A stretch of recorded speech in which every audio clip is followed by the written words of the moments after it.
Baba Hirsch. Um, yeah, please. You were talking at one point, the 6.1 billion.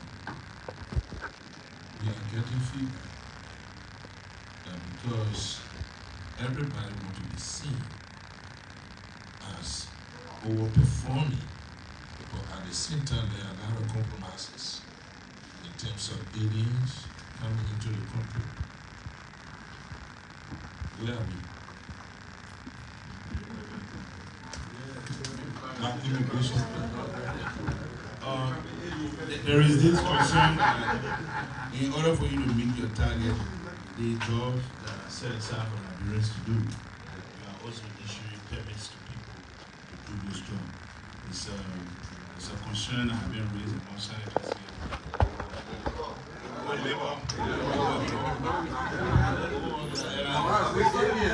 We do wrestling.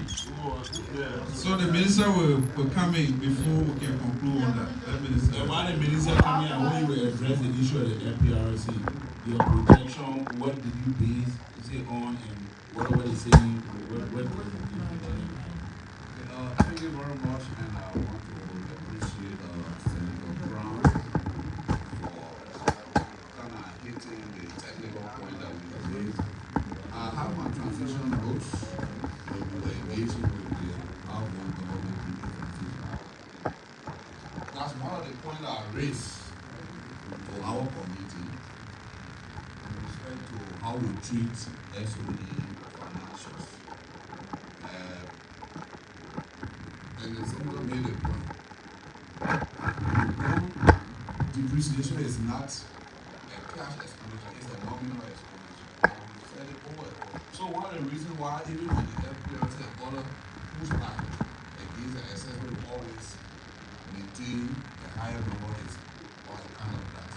And we hope as the detailed conversation continues, we can really find out how we do the assessment of what it means. Now, with respect to LIS, we will, for several reasons, want to maintain our projection because we are looking for revenue, but at the same time, we are in public service. We have public policy, and Senator Smith alluded to that, even though he must have been saying more harder too. Public safety is at stake here, right? So we, in as much as a regulatory entity, we need to collect fees for the services they provide, we also don't want to be in the business of driving them to get revenue at all costs and then compromise public safety. And the sector that they operate in, there's some volatility around it because coming into the country by aliens or foreigners is something that you cannot control. Events happening at home or in the source country can affect the travel of people. So you got to factor all of that into account when you're making assessment. So that is why, we appreciate their enthusiasm to bring us a higher number, but at the same time too, we want to caution that take other factors that can affect their performance into consideration. And since the LIS is here, the LIS and labor and other have a vendor share arrangement, which the Ministry of Finance have our own position on. We will bring that up in the detailed discussion before we finalize the budget. Because that giving let me just say the point. The vendor share arrangement is intended to capture or to recognize a capital investment by vendors. And is a one-off cost or is a cost that has limited duration.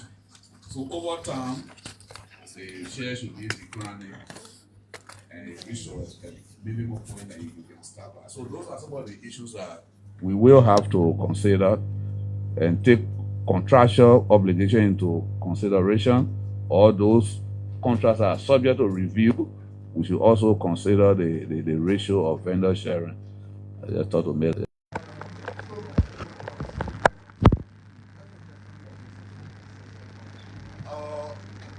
Over This year, we vendor share altogether amount to what is it, 6 million? No, for each contract it differs, but we can give you the total amount, 12 million for this year. So yes, let's get that to the honorable by tomorrow. Yes. That's another aspect. So service providers, income tax, we also will need to review that because that's revenue earned by or income earned by the service providers. It's earned in Liberia, so it's a domestic service provider. Yeah.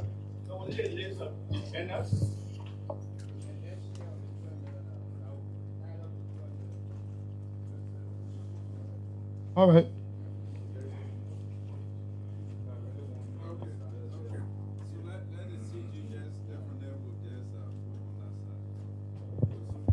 I'm sure we all remember the waiver of the surcharge in this fiscal year, which caused some problem with the budget. So in this year budget, we are actually, since the surcharge is about to come to an end, from the point where it ends, we are projecting that we're going to generate about $6.4 million in this 2025 budget. So yeah, no, it does, because they're the ones who made the push order. No, I didn't. No. Myself, we actually advised against it.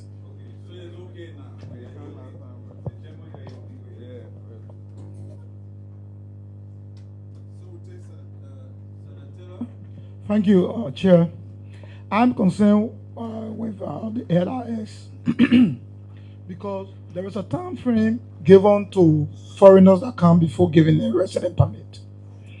And the road to get work permit is through the resident permit, giving them huge responsibility to contribute towards the revenue, causing serious embarrassment for our citizens, and it leading to the job that Liberians should do. We found foreigners doing it, and therefore we need to be very careful in giving LRS high responsibility to contribute, because they should be protecting the borders. That's the cogent reason why they were established, and saving the life of our people and giving the citizen opportunity to work in their country.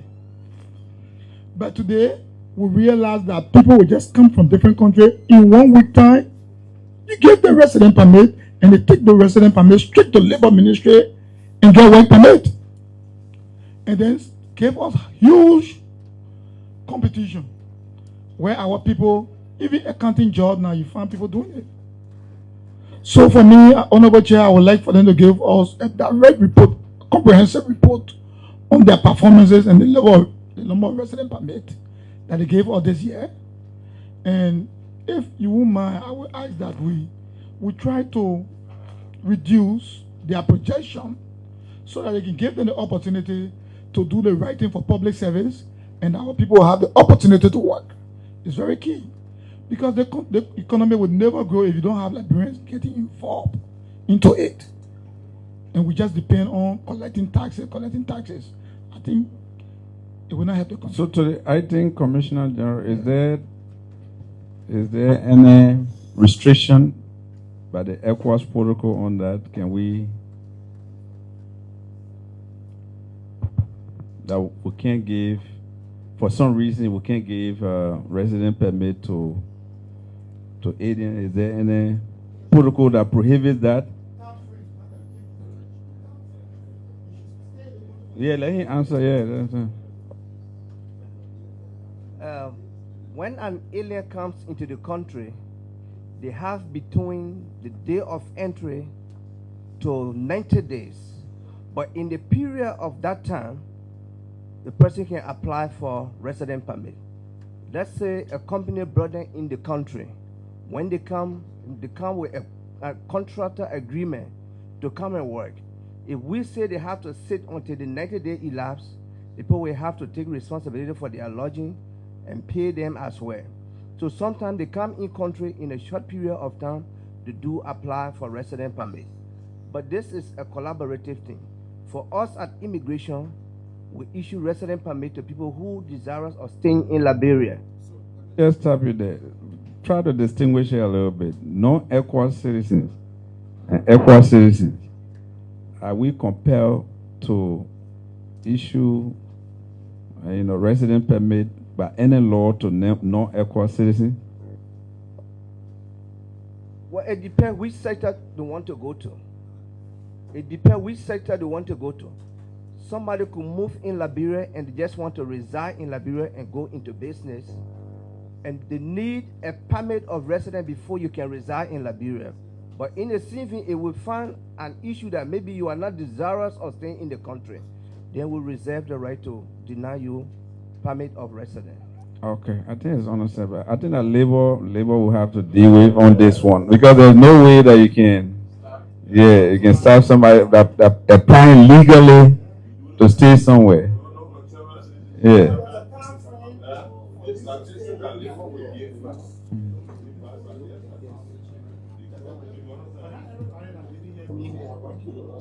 That's what he said. Some people come to do business.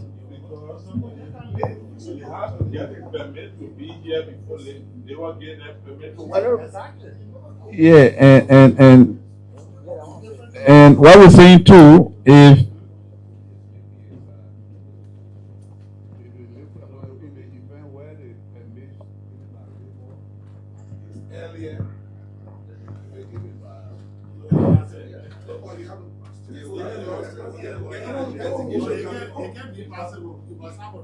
it should not, yeah. Yeah.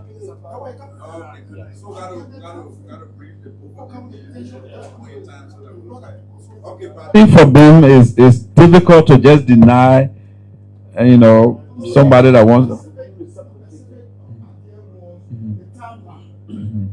example, I have a company and I want my brother to work. I just come with him in the country. The next day he has a resident permit. And he goes straight to labor with that resident permit. He has a job already. What happened to the Liberian people?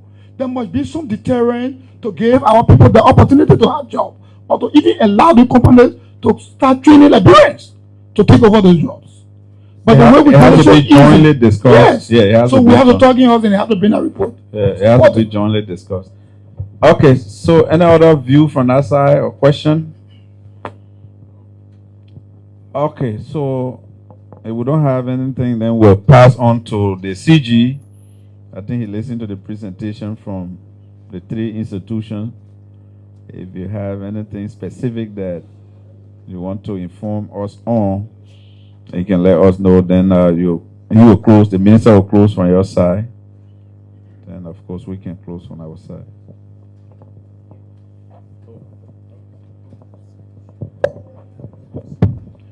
Yeah, thank you, Mr. Chair. So we had shared with the chair. I'm sure he's already. Yeah, we apologize. Tomorrow when we come in, we'll make sure we come with all the printouts so everybody can have a hard copy. So the spreadsheets that you have electronically shows for each of the entities their historical performance, and it is those historical performances that actually inform our projections for next year. So we just wanted all of you to have it, and those projections are what is reflected in the budget book. Just so we can be mindful of the fact that the numbers that come from there is actually based on historical trends, and also some of the revisions and policy actions that we are proposing.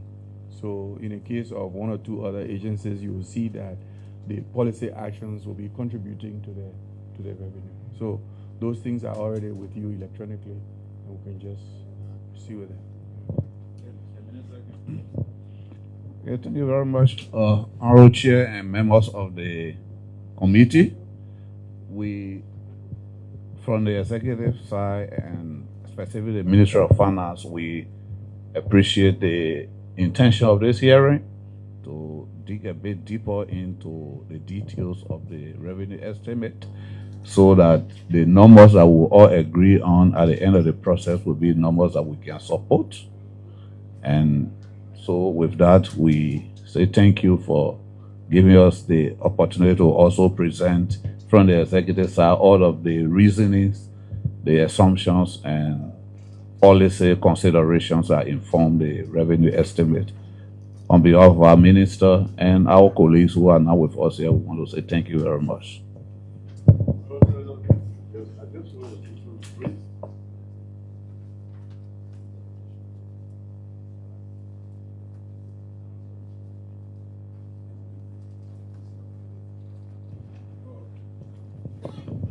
Okay, I know that this is subject to your consideration, but before that decision was taken to drop that charge, it was thoroughly thought out. We believe that what is happening now with respect to reduction in the price of petroleum is not happening by accident. It is because of that charge that was dropped. So if we're gonna accrue $6 million, additional $6 million to the budget, as opposed to reducing the cost of gasoline, which benefits to a larger extent the population, I think we need to look at that carefully. So it's open to your consideration, but I just thought that we needed to make that point because it was thought out before we made it. Now we need that, sir. Okay, so we'll study that in the committee room. Okay, so before the closing remarks can be made by the vice chair, tomorrow morning we'll begin by 10. We'll begin with the Ministry of Mines and Energy, followed by the Liberia Maritime Authority, the National Port Authority, NAFA, LMP, and then the NFS. Oh, Fire Service, National Fire Service, sorry. Yeah. Yeah, the Minister So we'll begin the hearing by 10 in the same conference room. I want to say thanks from my end, and then, like I said, the vice chair for this committee. Yeah, no problem. Breakfast tomorrow. You're sorry for today. Breakfast. Yeah, you take it. Tomorrow we'll have breakfast and lunch. Sorry for anything for yourself before the vice chair can close up.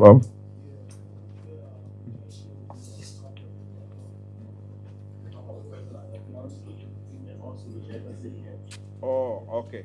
Okay, I have all the communication. Okay, we'll take it in the committee room. Okay, so vice chair will close up. Oh, okay.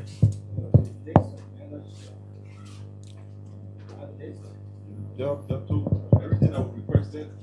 So when you tomorrow when you come in. Then revenue authority too.